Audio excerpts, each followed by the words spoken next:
So welcome, my name's Doug Schmidt. I'm a professor at Vanderbilt University, and I'm going to be talking today about topics related to cyber and physical security risks associated primarily with information technology. And I think it should come as no surprise to anybody that cyber technologies, which by that definition I mean the software, the hardware, the firmware, the gadgets, the desktops, the laptops, all the other things that we use to connect us and to protect us, and to help us do a more effective job of navigating around our environment, helping with healthcare, helping with energy, helping with communications, helping with travel. Information technology and cyber technologies are part and parcel of all the things we do, and we increasingly rely on these technologies for many things, which is great in many ways, but it also means that there are certain risks that come along. So the first half of my talk, or first part of my talk, is going to focus on some of the cybersecurity related risks that you're probably very familiar with if you follow the news. And then the second half of my talk is going to talk about how the physical security aspects are influencing the cybersecurity aspects in ways that many people weren't prepared for until some things happened recently in Nashville. So that'll kind of tie it all together. So let's start by talking about some of the enduring and emerging cyber risks. So sometimes the cyber risks are somewhat whimsical and humorous. I'm sure you've heard reports of people having their smart homes hacked into. This particular article that came out recently talked about how the attackers, I use that word in quotes, exposed the family to high temperatures and really loud music. It reminds me of what I think it was the US government did to Manuel Noriega many years ago when, I think this was in Panama, and they were trying to get him out of the papal nuncio where he had taken residence, and they subjected him to playing loud music by, I think it was the Clash, and that finally drove him crazy, and he surrendered. He couldn't deal with it anymore. So that's one aspect of cybersecurity risks, somewhat humorous. Perhaps less humorous is the fact that hackers often target relatively defenseless institutes and institutions, things like high schools or elementary schools or local governments, which often are not well protected against cybercrime. And so they're often hacked, and there's cyber attacks that disable features and do other things we'll talk about in more detail in just a moment. There's also, of course, all the problems we see with data breaches, which is increasingly problematic. So a number of years ago, there was a breach from the Office of Personnel Management in the US government, and a lot of people who had security clearance information that's very sensitive, their mother's maiden name, their social security number, all kinds of places that they've lived throughout their lives, the kinds of things that might get asked in those challenge questions you get when you forget your password on a website. That was hacked, and people have access to this information that will follow them around forever. Likewise, companies like Equifax have had major data breaches. And if you take a look at the link at the bottom of the slides, and I'll provide these slides to Pete later so you can all take a look at them and you don't have to write down the links. Big problem, common issue, very severe consequences. So let's talk first, before we get into the physical security aspects of things, let's talk about some of the key cyber risks that we face today as law enforcers, as cyber experts, as hopefully law-abiding citizens, as people who just go about their daily lives in our world. So one thing we're seeing more frequently, because more things are connected through computers than ever before, are what we call cyber physical system compromises. And cyber physical systems are cyber systems. In other words, there's software that interact with the physical world. So a good example would be things like air traffic management systems, or the power grid, or the water system. And people are increasingly attacking these systems to try to do things like shut off irrigation in farm communities. There's been attacks on various plants that manufacture cars and other kinds of consumer electronics and so on. I'm sure you heard about the Stuxnet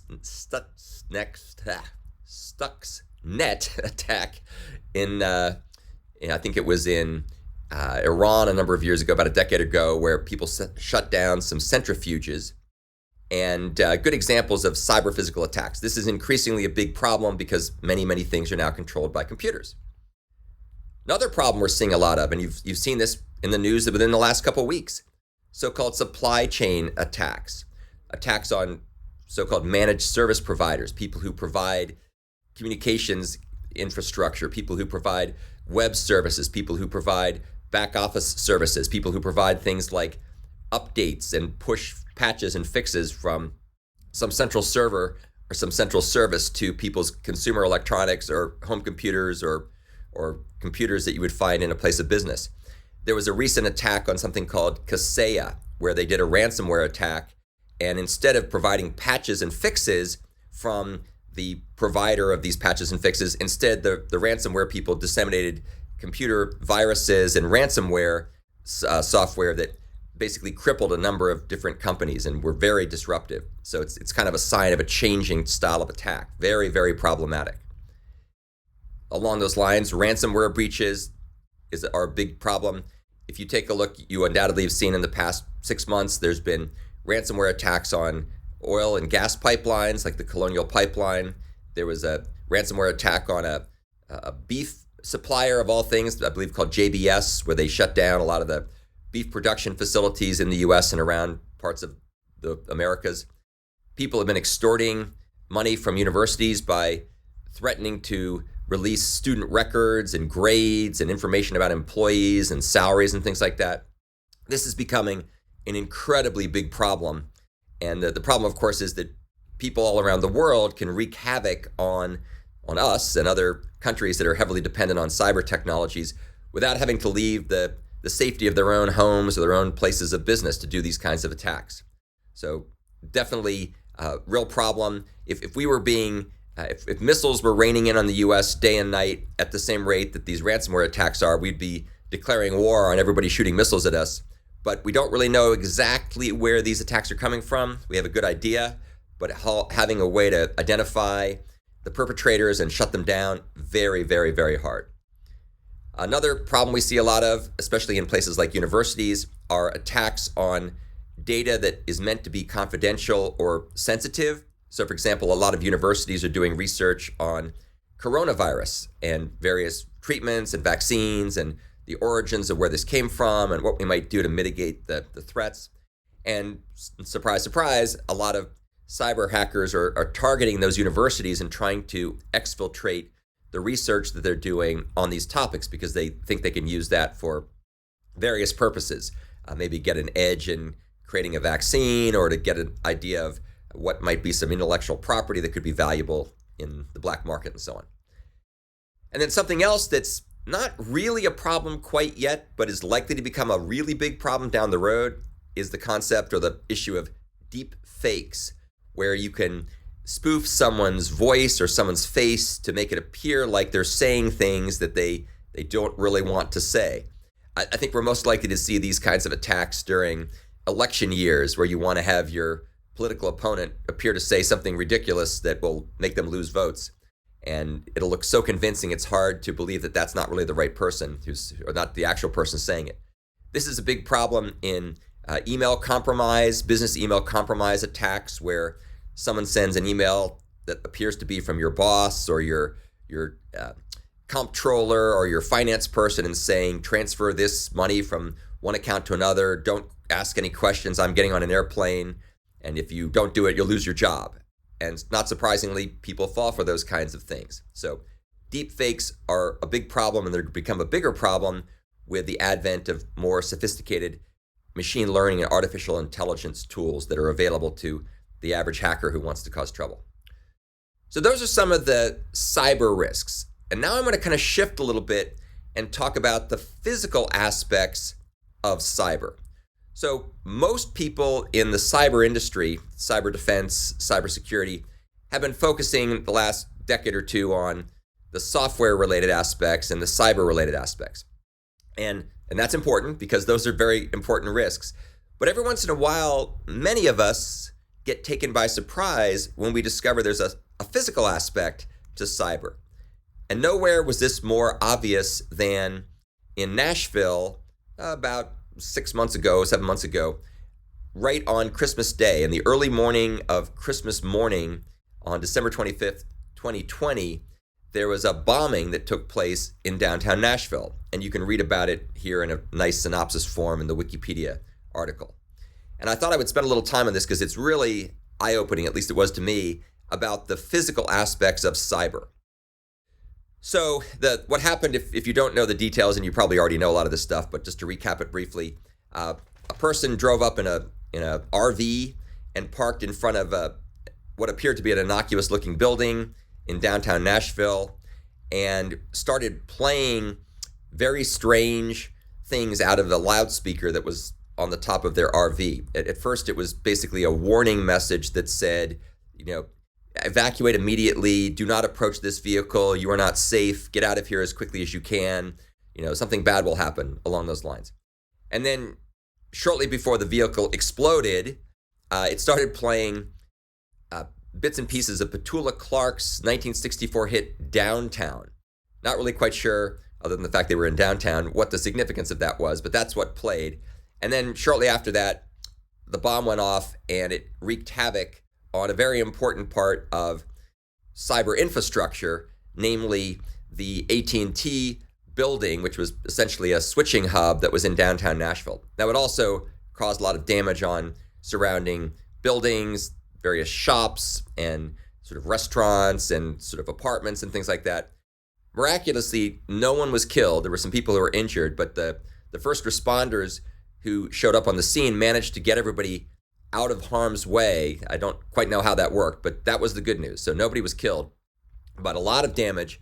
But most importantly, from the point of view of this discussion, the switching system that was housed in the building that the RV was parked next to was very heavily damaged.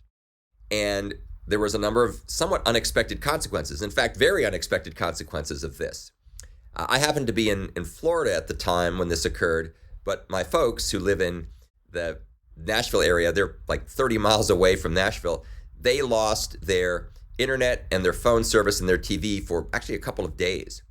And in fact, it was really interesting to see all the services that were affected or disabled entirely that came as a result of someone blowing up this RV in front of this innocuous looking building. So for example, 911 service was disrupted. And this was not just in Nashville, but was all around the surrounding region. If you take a look at this map, which comes from the article at the link at the bottom of the page, it talks about all the different places that were disrupted by this one outage. So 911 service knocked out. Lots of landline and mobile service knocked out. A lot of internet and TV service knocked out. Point of sales terminals all over town were knocked out. And one of my colleagues was actually getting ready to go give birth to her daughter around that time, actually a couple of days later, and the hospitals were still all in a state of disarray because they couldn't get the phone system to work because of this outage. Another thing that happened were that the airport traffic controllers were unable to use their equipment, so they had to actually shut down the Nashville airport for a while. And it's really interesting to sort of say, what the heck happened? How on earth could this have occurred? And what people hadn't realized, and what the planners hadn't realized, or what the people in charge hadn't realized, were all these hidden dependencies that were vulnerable in a single point of attack. Now, we'll talk in a second about, was this domestic terrorism? Was it just a crazy person? Irrespective of that, imagine we actually got quite lucky. This was resolved relatively quickly, probably within a couple of days. Most things were back online. But imagine if someone had orchestrated, or a series of people had orchestrated a set of attacks that were targeted at major areas like bridges where there's lots of telecommunications equipment running through them. They could have knocked out service for quite a while.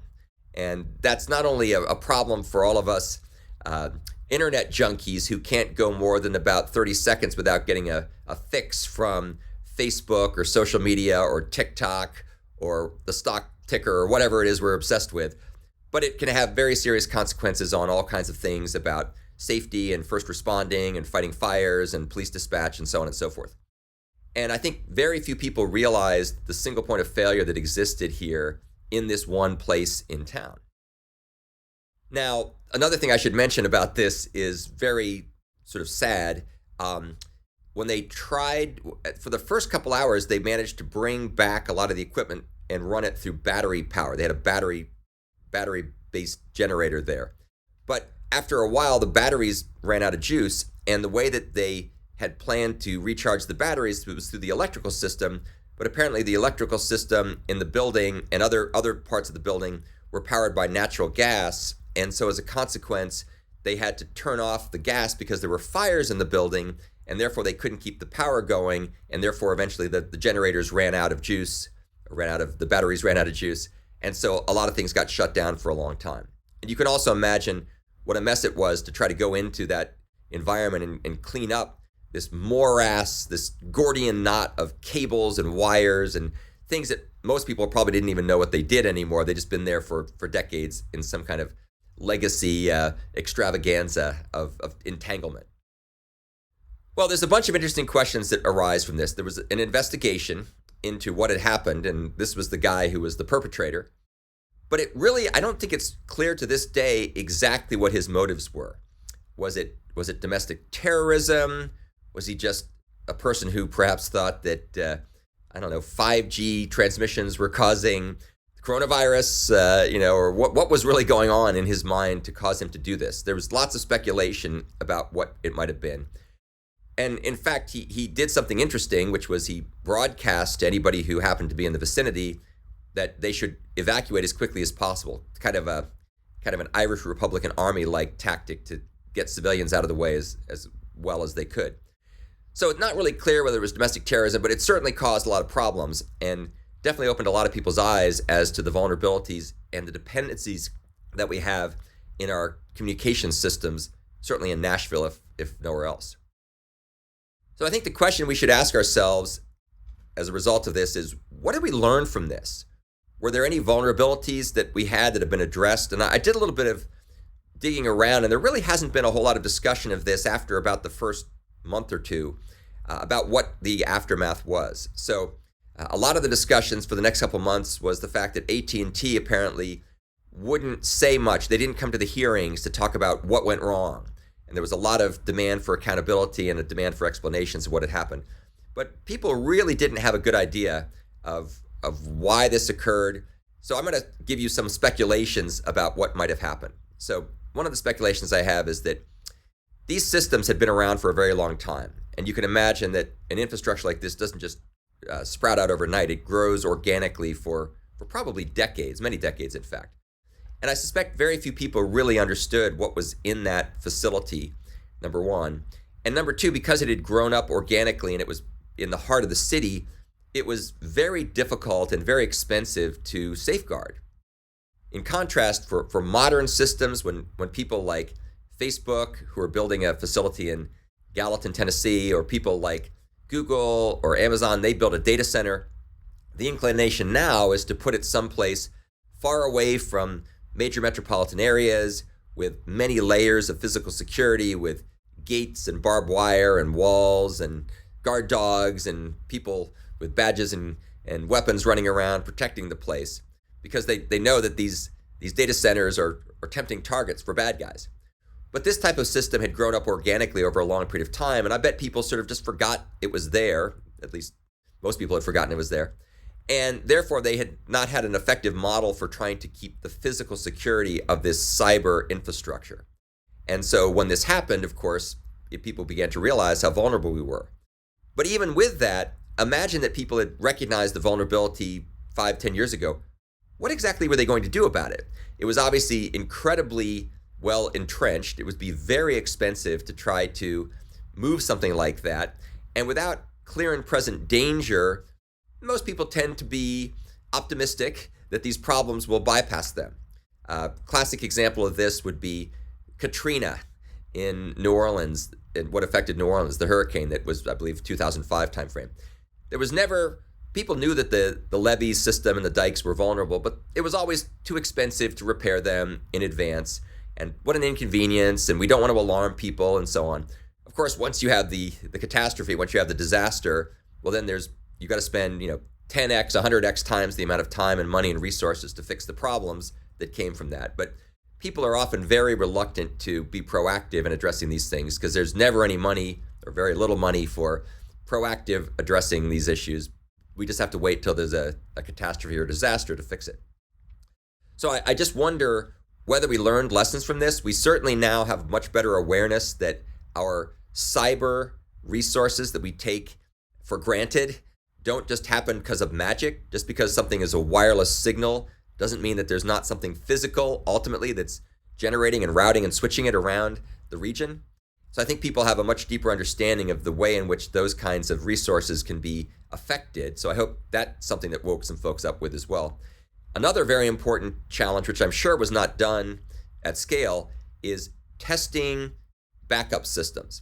So, of course, everybody assumed that the 911 system would have a backup. And if something was damaged, that there would be an automatic failover or rollover to a backup system.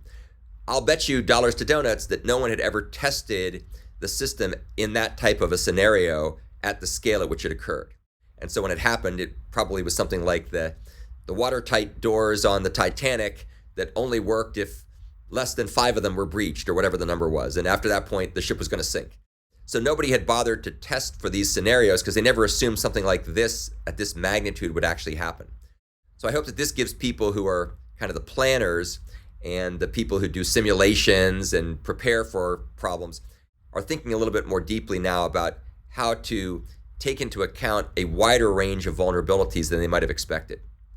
And something else I hope is a lesson learned is all the dependencies we have on information technology. So our point of sales terminals, our hospitals, our airports, all these other things that we don't often think of as being dependent on something as mundane as a telephone connection or a Wi-Fi connection, that really is in fact very vulnerable.